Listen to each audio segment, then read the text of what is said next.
Hey guys, what's going on? I want to show you the Heimholtz resonator I built for my 2001 dent side 4runner. I'm gonna show you the front grill and push open the door. All right, I got a headlamp. Sorry. So yeah, I backdated the grill because I just like it a lot. All right, so there's no subjective way to really give you guys the before the Heimholtz resonator, but I will tell you as a fact that it was incredibly loud. All right, I gotta tip the tripod over. There we go. I'm gonna slide underneath here. Try and make this a one-cut wonder. This is actually quite tight. I think someday these steps are gonna get taken off. But here we go. All right, now you can see the connection at least. So in the middle of the screen, you'll see the lower pipe there. That's a Heimholtz chamber. Down at the other end, it's capped off. So I can show you where the hanger is, right above the end of the Heimholtz. From the hanger forward, there's the middle joint, and then there's the front of the straight pipe. So this is a stock exhaust. I simply cut out the muffler. It was a very quiet and drone free with the stock exhaust. Put in this piece of pipe, welded all back together again, in horribly mangled fashion, as you might understand, wire, flux core wire, and welding under a car, and try not to get horribly disfigured and burnt. So basically, as the sound flows down from the twin cats, flows down here through the cats, and then some of the resonance gets diverted off into the Heimholtz chamber, bounces back from the end, and then cancels out the frequencies coming down the exhaust. So I'm gonna get out of here so I can breathe and also talk. It's very wet. It just started raining. Damp, dreary kind of evening. So this is just, I want to run it up on a lift and put in get the overland specific exhaust put in there. So full stainless steel is what I want. I wasn't able to get to it right away. Didn't have the cash on hand to just smash out a big purchase like that. So for now, I took the muffler out, and then that made the resonance horrible. So I had a piece of 3-inch pipe from another project called a snorkel. That's also on the channel. And figured I would just slap that together, put enough weld on it so it'll stay. Maybe over winter, maybe not. Gotta be honest, I'll probably end up doing it myself, and if that's the case, it'll probably go until next summer. So that should definitely get us through the winter. And now let's fire it up in here, where you can't possibly, what's the word? No objective reference. That's what it is. All right, but we'll put you right here, and you can have a listen. All right, perfect.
is. So the last couple of low blips there, that was within the you know, about the 2,500 RPM range. Not very high, or trying to be within the parameters where you would actually operate this in real life. And it's very, very muted. It's only above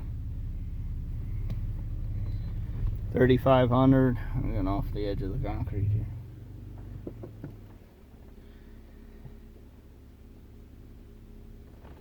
There's a back end out.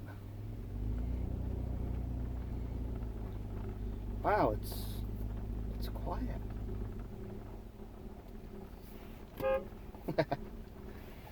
All right. Also, the headlights are on. You just can't tell. It's literally the headlights. Oh, they're absolutely the worst. Alrighty. Fortunately, I'm just up from the corner, so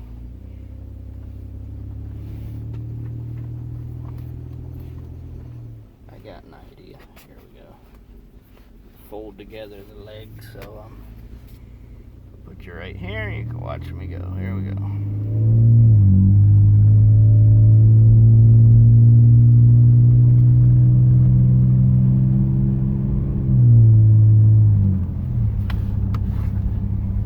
High beam.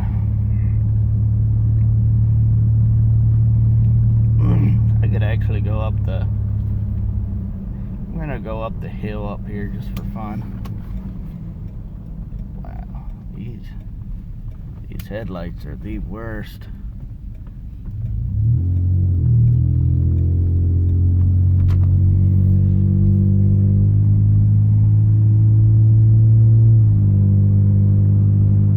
I would hate to hit a biker out here, a bicyclist. Alrighty, here at the shed, here's where the hill starts.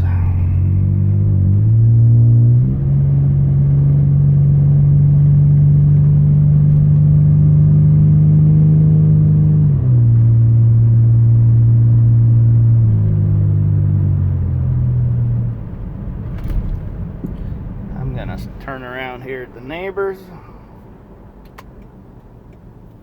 I hope I don't get shot. Oh, these guys should be great. They're actually in there working on the race car.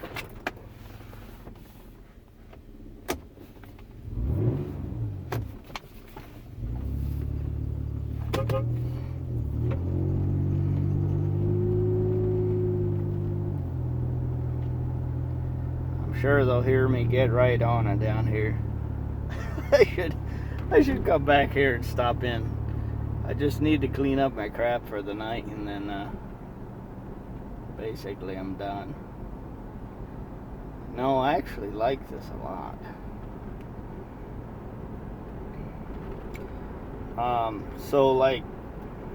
So driving downtown between stoplights, I hate that a lot.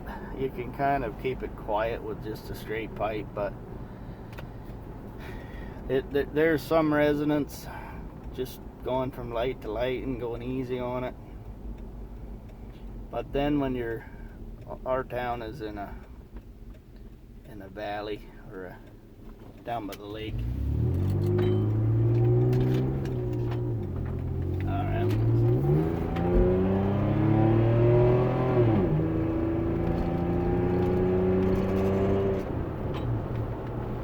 Also, since this is a Toyota,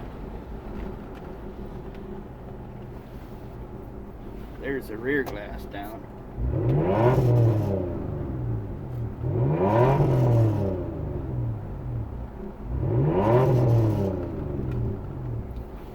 I'm gonna run the passenger side second window down. Go in here by the church, turn around. Actually, I think I'll be respectful and just back out again. It's not like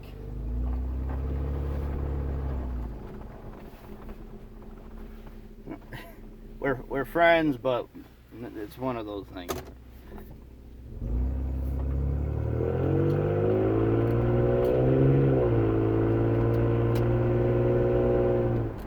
Yeah, that's normal acceleration. I'm gonna flat foot it for all the way through first gear.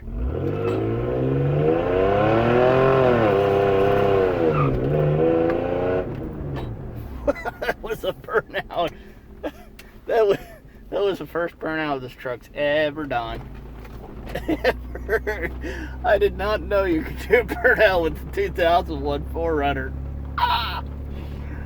Oh dear, the things are geared so tall. This one's just geared so tall. Oh wow, that's just too cool. It's geared so tall, and it gets very great fuel mileage. It gets a good solid average of 20 mpgs. But you know, once you load up the family and you start going through the mountains, not that we have mountains like Colorado. I mean, we have changes in elevation from 500 feet to 1,600 feet, or 800 to 1,600. It's a couple 100 foot in elevation, you know. So, headlights are still on. So there's that. I hope the audio was fantastic, because that was fun. And this is the reason I bought this car, I'll be honest. Not the falling apart seats, that was not the reason. This. I love that the brand new Tundra still has that available in the Crew Max cab. The part I don't love about the new Tundra, this truck has over 2,000 pounds of payload. Right there on the back of that there bed. Look it up, 1999 SR5 Tacoma. It's got more payload than the 2022 Tundra. Why? Why? I thought trucks were made to work. Why are trucks no longer made to work? Is it because they want coil springs instead of leafs?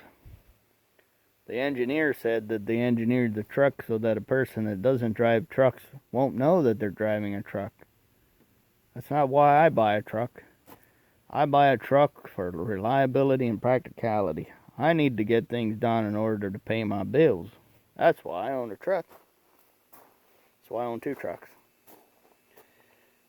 Fuel economy of a car, payload of a truck. Now it's more payload than 2022 Tundra. How's that for a slap in the face? Alrighty guys, I'm going to sign off, say goodnight. Thanks for watching. Hope you enjoyed the video. It's been a distinct pleasure. That truck right there, it has some resonance. It's actually not terribly bad. It's also pretty quiet. It would be pretty awesome to have a muffler bypass. So if we did a muffler bypass and we put the flapper at the back end of the bypass, it would actually act as a Heimholtz during normal operation. So that would be very cool. This truck sounded amazing with the straight pipe, but it was very, very, very, very loud. And as it is, I was on a phone call with a friend one night when I was hauling mucho more than the truck's rated for through the gully, and he could hear me from about a half a mile, 3/4 mile off. So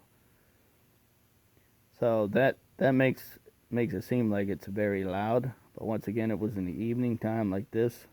Clear sky though. It's clear, cold evening. So yeah, it's not bad. It's not bad. There should be no reason on earth for me to get pulled over with that exhaust. This, I think it's okay now. It's a truck. It seems like they'd go maybe after cars. And I would say, honest opinion, I think the resonance is it's gone. I would say it's gone. I think it's pretty well gone. I think we'll like it. We'll be in the truck probably 10 hours in the next 10, probably about 10 hours in the next 2 days. Probably put several hundred miles on it. We'll see how we go. And if you're interested, go ahead and leave a comment, and then I'll try to get back to you. I enjoy the interaction. Alrighty, guys. Good night. Thanks for watching.